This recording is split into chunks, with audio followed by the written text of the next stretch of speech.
The sea had a way of stripping people down to who they really were. Out there, beyond the last fading line of land, there were no titles, no past reputations, no carefully constructed versions of self. Only routines, weather, fatigue, and the slow, hypnotic rhythm of waves against steel. On the cargo vessel Aurora Meridian, weeks from the nearest port, everyone learned each other's footsteps, moods, and silences. Daniel Rivas had sailed most of his adult life. He was 34, broad-shouldered from years of hauling lines and working decks, his skin permanently marked by sun and salt. The crew called him steady, which in their world meant more than strong or skilled. He was the one who didn't panic in storms, who didn't snap during long night watches, who quietly fixed things before anyone noticed they were broken. He preferred the company of engines and wind to conversations that asked too much. When the new cook came aboard in Singapore, he barely paid attention.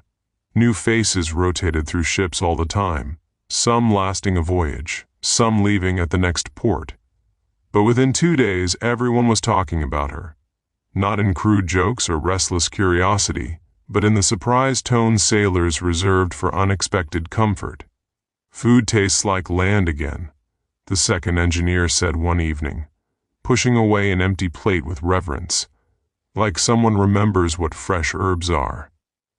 Her name was Elena Markovic, late 20s, dark hair usually tied into a loose knot that escaped by afternoon, sleeves rolled, apron dusted with flour or spice depending on the hour. She moved through the galley with quiet efficiency, as if she had learned early that competence was safer than drawing attention. But what struck Daniel the first time he truly looked at her was not beauty, though she had it, nor softness, though there was that too. It was presence. She seemed fully wherever she stood, as if she had chosen to be there rather than drifted.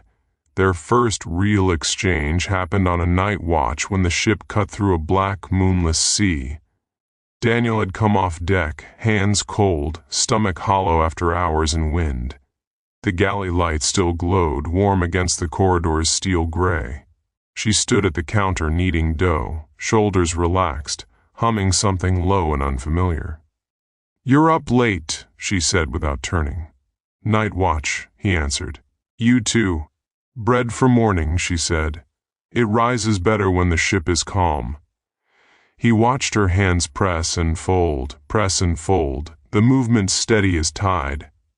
Something about it eased the tension still in his muscles. "Smells good," he said. She glanced at him then, eyes dark and assessing, but not guarded. "Hungry?" He nodded once, suddenly aware he hadn't spoken to anyone properly all shift. She cut a still warm heel from a loaf resting under cloth, spread butter that melted instantly, and handed it across. Their fingers brushed for half a second. It was nothing, the kind of accidental contact that happened daily on ships, but Daniel felt it linger in his awareness longer than expected. "Thank you," he said. "You're welcome, sailor," she replied, almost teasing, and returned to her dough. After that, he found reasons to pass the galley more often than necessary. Coffee before dawn, water after deck rounds, a question about leftover soup. It took him a week to admit, privately, that he timed his breaks to her hours. Elena noticed long before he understood himself. Sailors often hovered near food, but Daniel did not hover. He appeared, quiet and solid in the doorway, leaning one shoulder to steel, watching as if the act of cooking itself interested him. He never flirted, never filled silence with clumsy charm. He simply stayed, sometimes speaking, sometimes not, and in his stillness she sensed something rare at sea, patience without expectation. She had not planned to like anyone on this voyage. Contracts were temporary, attachments complicated departures. The sea had already taken enough from her life to teach caution, yet there was a steadiness about him that felt safe, Not in the naive way of believing nothing could hurt, but in the deeper way of believing someone would not choose to hurt. One afternoon the weather turned rough without warning. Wind climbed, decks slicked with spray, cargo creaked in its holds. Crew moved fast, securing lines, checking lashings. Daniel spent hours in rain that stung like gravel, muscles burning, focus narrowed to tasks that could not fail. By the time the worst passed, he was soaked through, exhausted, and shaking with cold. He stumbled below deck, boots leaving water across metal floors. The galley door stood ajar, light spilling warm. Elena looked up from the stove as he entered. Her expression shifted instantly from routine concentration to sharp concern. "Sit," she said, not a request. He obeyed without argument, dropping heavily onto the bench. She thrust a mug into his hand, steam rising. Thick soup, rich with garlic and meat, heat seeping into numb fingers. "You're freezing," she murmured, already pulling a towel from a hook. She draped it around his shoulders and rubbed briskly, practical, unself-conscious. No one had touched him like that in years. Not casually. Not without demand or implication. The simple human act of care landed somewhere deep and unguarded. "You didn't have to," he said quietly. She shrugged one shoulder. "Crew needs to stay alive, especially the ones who fix everything." He gave a tired half-smile. "I don't fix everything." "No," she said, meeting his eyes. "But you try, that counts more." Something in his chest shifted then, subtle but irreversible. Storm days blurred into the long rhythm of voyage, work, meals, watches, maintenance, sleep. Yet within that routine, a thread formed between them, almost invisible at first. Shared glances when others joked too loudly. A plate set aside before he asked. A repaired latch on her storage cabinet he fixed without comment. They began talking in fragments. Never long confessions, never dramatic revelations. Just pieces of self offered slowly, like sailors testing depth with line. He told her about ports he loved, Lisbon at dawn, Valparaiso's hills, the quiet dignity of small harbors where fishermen still mended nets by hand. She told him about kitchens, the heat of professional restaurants, the chaos behind perfect plates, the loneliness of feeding crowds who never knew the cook's name. One night they stood on the outer deck after dinner service, the sea calm as glass, stars thrown wide across sky. Crew noise faded behind bulkheads. Wind lifted strands of her hair loose from its knot. "It's strange," she said softly, looking out. "On land you feel lost in crowds. Out here, with nothing but water, you feel located." He leaned on the rail beside her, close enough to feel her warmth through shared air. "At sea, you know exactly where you are, latitude, longitude. No pretending."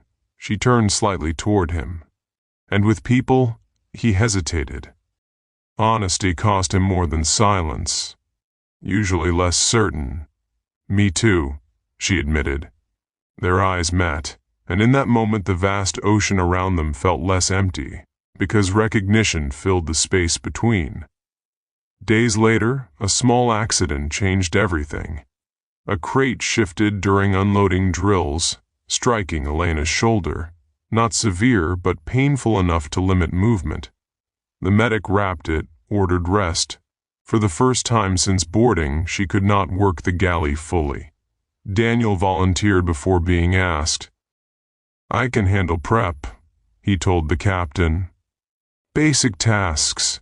He had never cooked, beyond survival meals, but under her seated guidance, he chopped vegetables, stirred pots, burned one batch of onions, and endured her laughter that followed. "Too hot," she said, smiling despite the ache in her shoulder. "Cooking is patience, sailor." "I thought that was your line," he replied. "It is," she said. "Now it's yours too." Working side by side in that narrow galley compressed distance further than any corridor. He learned the rhythm of her instructions, the way she tasted broth with concentration, the quiet hum returning when she focused. She learned the careful strength of his hands, the surprising gentleness with which he handled fragile herbs, the way he listened fully when she spoke. Care moved both directions now. He adjusted shelves so she wouldn't reach high. She insisted he sit to eat rather than rush back to deck. Small acts layered until affection became undeniable, though still unspoken. The crossing stretched on, weather softened, routine settled again, but beneath it ran a current neither could ignore. They stood closer than necessary. Hands brushed and lingered half a beat longer. Silences thickened, not awkward but charged. One evening, after most crew had turned in, Elena carried 2 mugs of tea to the stern deck. She found him there, watching the ship's wake unravel into darkness. "I thought you might be here," she said. "I'm predictable," he answered. "Comfortingly so," she replied, handing him a mug. They stood shoulder to shoulder, sea wind cool, tea warmth rising between palms. For a long time neither spoke. The horizon glowed faint with distant lightning, silent flickers illuminating cloud towers. "Voyage ends in 8 days," she said finally. He nodded once. He knew. They all did.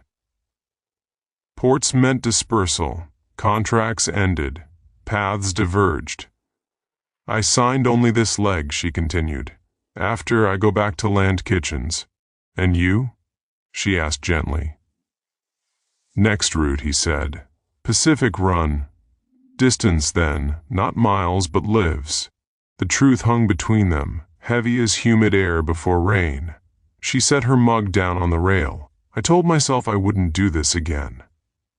"Do what?" His voice was low. "Care about someone I meet at sea." She faced him fully now. "It complicates leaving." He looked at her, really looked, memorizing the curve of her mouth, the strength behind her softness. "I told myself the same," he said. A breath passed, then another. "What changed?" she asked. He did not answer with words. Instead, he lifted one hand, slow enough to allow refusal, and touched her hair where wind had loosened it across her cheek. His fingers slid gently to her jaw. She did not pull away. Her eyes searched his, fear and hope braided tight. 8 days, he said. "I don't want to pretend this isn't here." Her exhale trembled. "Neither do I." The kiss, when it came, was not sudden passion but deep recognition. Months of proximity, weeks of restraint, years of loneliness converging in contact that felt both new and inevitable. Warmth against cold sea air, steady hands against uncertain world. They parted slowly, foreheads resting together. "No promises," she whispered. "Sea doesn't allow them." "No," he agreed. "But truth does," and the truth was simple. Somewhere between bread at midnight, storms, shared work, and quiet decks under stars, love had arrived without announcement, as tides do, gradual, persistent, undeniable. They did not speak of the kiss the next morning. On ships, privacy was a fragile illusion. Walls were thin, routines shared, eyes observant. Yet something had shifted so clearly between them that even silence carried a new warmth. When Daniel entered the galley at dawn, Elena did not startle or retreat into professional distance. She simply met his gaze, and the small curve of her smile held everything that needed saying.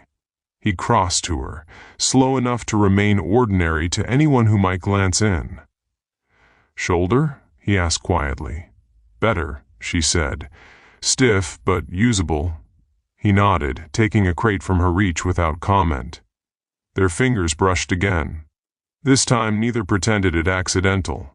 The last week of voyage acquired a strange double texture.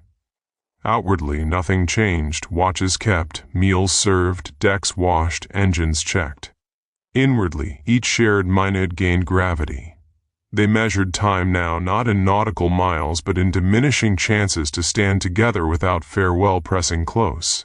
They found pockets of solitude in unlikely places, The storage room behind dry goods, where spice scent hung thick, the lee side of the upper deck shielded from wind, the narrow passage outside the refrigeration units, where the hum masked quiet conversation. They did not rush into possession or intensity. Instead, they learned each other in increments that felt more intimate than urgency. She discovered he slept lightly, always attuned to shifts in engine vibration or weather. He discovered she counted steps unconsciously when anxious, a habit from years in crowded kitchens. She traced the old scar along his forearm from a snapped line. He traced the faint burn on her wrist from caramel gone wrong. Stories followed touch, not as confessions but as context, the maps that made their present selves make sense. One night rain returned, soft and steady rather than violent. The deck glistened under dim work lights. They stood beneath an overhang, close to stay dry, watching droplets stitch the dark sea. On land, she said, rain always felt like interruption. Traffic, umbrellas, ruined plans. And here, it feels enclosing, like the world narrows to the ship this moment. He turned slightly toward her. That scares you? She considered. Yes, and no, because what's inside the narrowing matters more. His hand found hers then, fingers threading with quiet certainty. No one could see them in the dimness. For the first time since that kiss, contact stayed unbroken. Her palm fit against his as if shaped there by long tide. After port, he said, voice low under rain, what would you want if sea routes didn't decide? The question hung larger than the night around them. She did not answer quickly. I would want, she said slowly, to wake without leaving, to cook in a kitchen that isn't temporary, to know someone is there at the end of the day who isn't about to sail away. She looked up at him. You? He swallowed once. To come back to the same place, not just ports, a place with a person. Their hands tightened. The impossibility did not cancel the longing, it clarified it. As landfall approached, the crew's energy shifted. Inventories checked, paperwork prepared, shore leave plans murmured in corridors. Some spoke of bars and noise and city lights. Others, like Daniel, felt a quieter pull, the awareness that something formed at sea must face gravity ashore.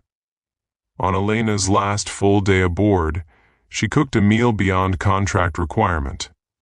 Fresh herbs saved from careful storage, spices layered with patience, bread risen perfectly. The crew praised it loudly. Unaware of the private meaning, it was a farewell offered through skill, nourishment given one final time. After service, as dishes soaked and the galley emptied, Daniel remained. She wiped counters slowly, prolonging motion neither wanted to end. You didn't have to do all this, he said. I wanted to, she replied.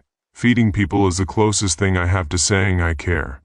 He stepped closer. You've said it. Her breath caught. So have you. They stood facing each other in the quiet hum of refrigeration, stainless steel reflecting blurred shapes. No grand speeches arrived. They had never needed them. He cupped her face, thumbs brushing the familiar line of her jaw. She leaned in, the kiss deeper now, threaded with the knowledge of imminent separation. When they parted, her forehead rested to his chest. His arms circled her, holding not possession but presence, as if memorizing weight and warmth. Tomorrow, she whispered. I know. Say nothing false. I won't. He kissed her hair. What we had here is real, even if it ends at the dock. She closed her eyes. It doesn't end. It changes location. Morning of port arrival broke gray and humid. Tugboats met them at channel entrance, lines thrown, engines reversed. Crew moved in practice choreography. Daniel worked the forward deck, gloves rough against wet rope, focus forced outward while inward attention counted every minute Elena remained aboard. By the time cargo operations began, civilians crossed gangway, officials, inspectors, suppliers. Among them waited her departure. She had packed before dawn. 2 bags stood near the galley door. He found her there between tasks, the corridor briefly empty. Civilian clothes replaced her ship attire. Simple jeans, soft shirt, hair loose. She looked both more herself and already distant from the vessel that had framed their beginning. "So this is it," she said gently. "For now," he answered. Neither reached first. Then, as if the same impulse moved them, they stepped together. The embrace was firm, unhidden, yet still contained. Around them, footsteps passed, voices echoed, but in that hold the noise dulled. "You could come ashore," she murmured. "You have leave hours." "I do." He drew back enough to see her. "But you don't need a few hours. You need something that can live on land. And you? I need sea. It's the only way I know to exist. Truth again. No romance could erase it." She searched his face, grief and acceptance balanced. "Then we don't force shapes that break us. No." A long breath. Then she reached into her bag and drew out a small notebook, edges worn. "Recipes," she said. "Ones you helped with. Burned onions included." He took it carefully, as if fragile. "I don't cook." "You will," she said, "because memory tastes stronger than hunger." He managed a rough smile. "And you?" She tapped his chest lightly. "I carry what I need." The call for departing personnel echoed down the corridor. Time closed.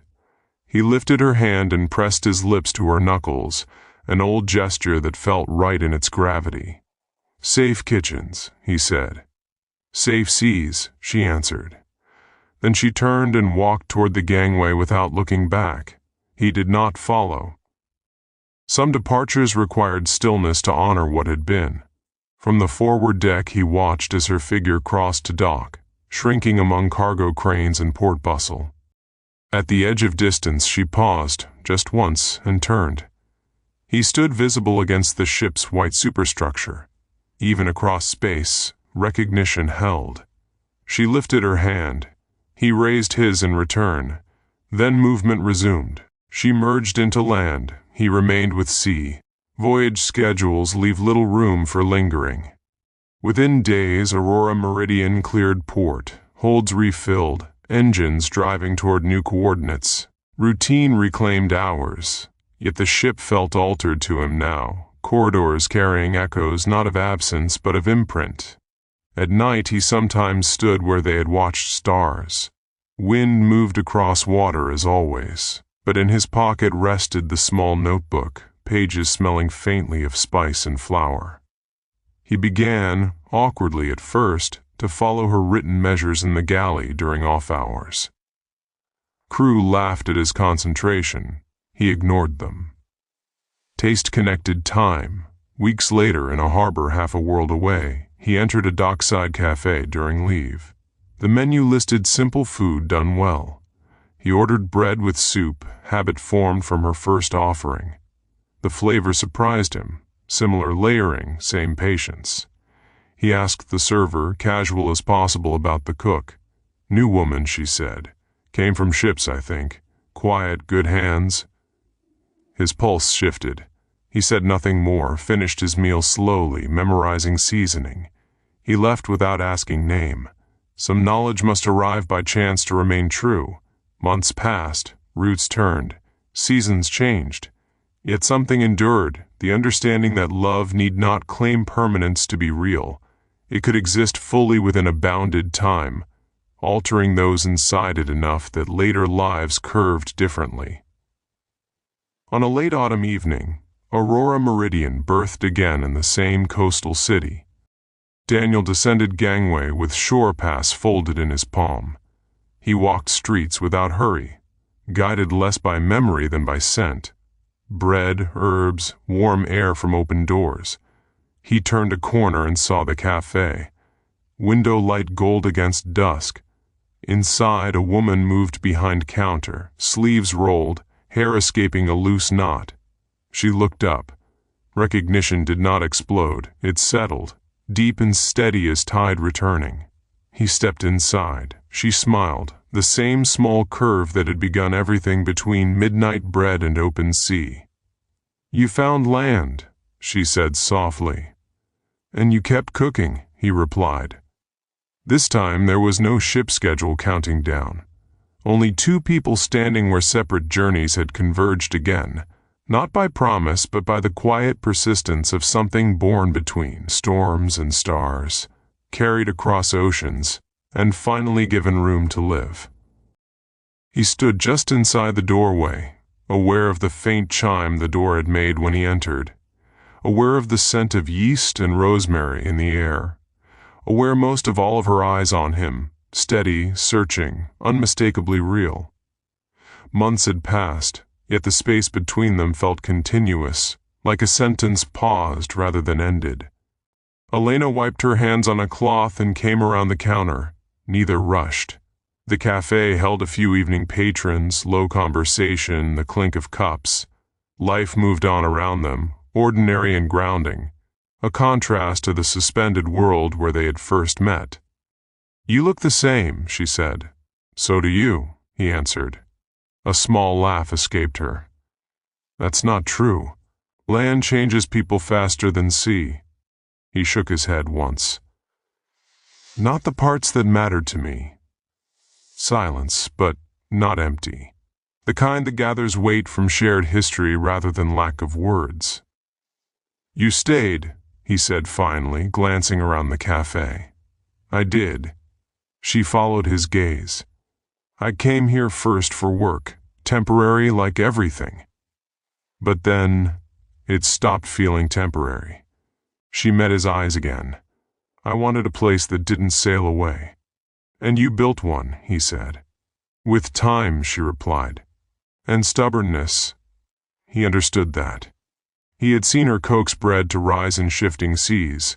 "Will you sit?" she asked. He nodded. She poured tea, the same kind she had carried to the stern deck long ago. When she set the cup before him, their fingers brushed again, and the old current moved through him, unchanged by months or miles. They spoke slowly, carefully at first, filling the space between voyages.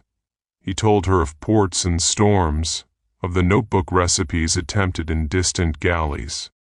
She told him of early mornings in the bakery, of customers who came daily and knew her name, of learning the rhythm of one place.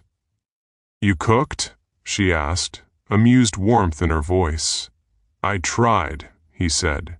"Crew survived. That is already success." He reached into his jacket and placed the small notebook on the table. Its edges were more worn now, pages marked with his additions in rough handwriting. "I added a few things," he said. "Learned from watching you." She opened it, turning pages slowly. Her smile softened into something deeper as she saw his notes beside hers.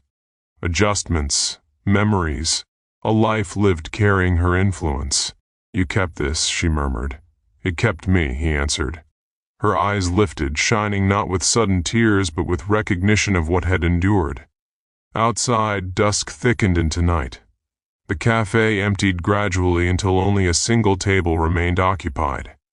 Elena glanced toward the kitchen door, then back at him. "Come," she said quietly. He followed her through to the back, where ovens still radiated gentle heat and the last loaves cooled on racks.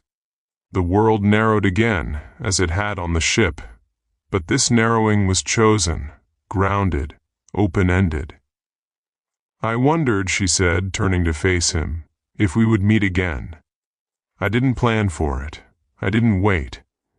But some part of me left a light on." He stepped closer. "I didn't know where you were. Only that somewhere on land you existed. That was enough to keep direction." A breath between them. Then she reached up, fingers touching the familiar line of his jaw. Time folded, distance dissolved. When he kissed her, it carried everything since that first night. The sea, the leaving, the becoming. It was deeper now, steadier, rooted in lives that had continued rather than paused. They parted slowly, foreheads resting together as before. "No ships leaving tomorrow," she whispered. "No," he said. "But I still sail." She nodded. "And I still stay." Truth again. But this time it did not divide. "How long are you in port?" she asked. 5 days. "Then you have 5 days of land," she said. "Here, and after?" She held his gaze.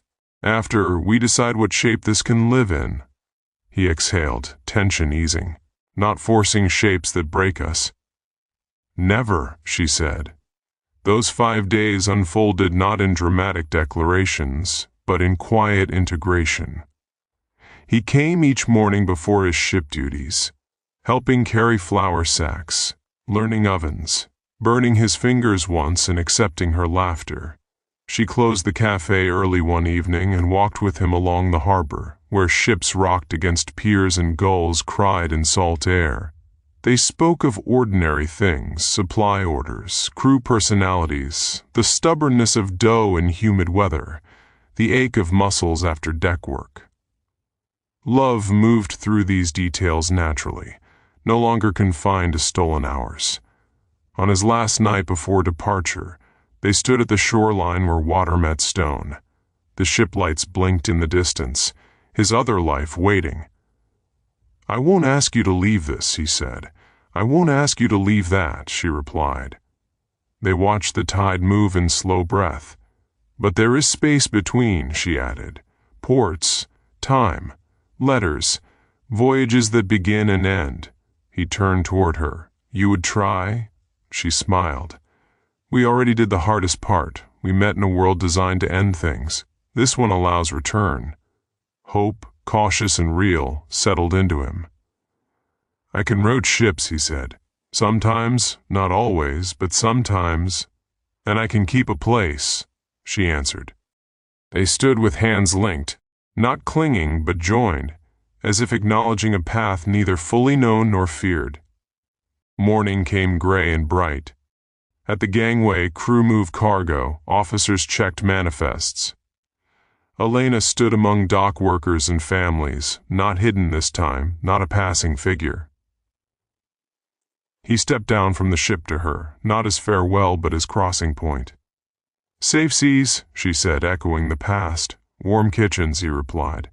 They kissed once more, not urgent, not uncertain, simply true. Then he turned and climbed gangway, carrying with him the knowledge that somewhere beyond horizons waited a light that did not vanish with tide. From the deck he watched as lines were cast off. The ship edged from berth, water widening between steel and shore. Elena stood at the pier's end, hand raised. He lifted his in return. Distance grew but not loss. Because this time, love did not remain behind on land nor trapped at sea. It traveled, carried in letters, in planned ports, in recipes and return routes, in the steady decision of two people to let different worlds touch without erasing either. As the harbor fell away and open water received the hull once more, Daniel slipped the notebook back into his pocket. Ahead lay miles, storms, watches, the unending work of oceans. But threaded through it now ran something constant, a place to return, a woman who stayed, and the quiet certainty that what had begun between midnight bread and starlit decks had not been an interlude. It had been the beginning of a love that learned both tides and hearth, and chose again and again to meet where they joined.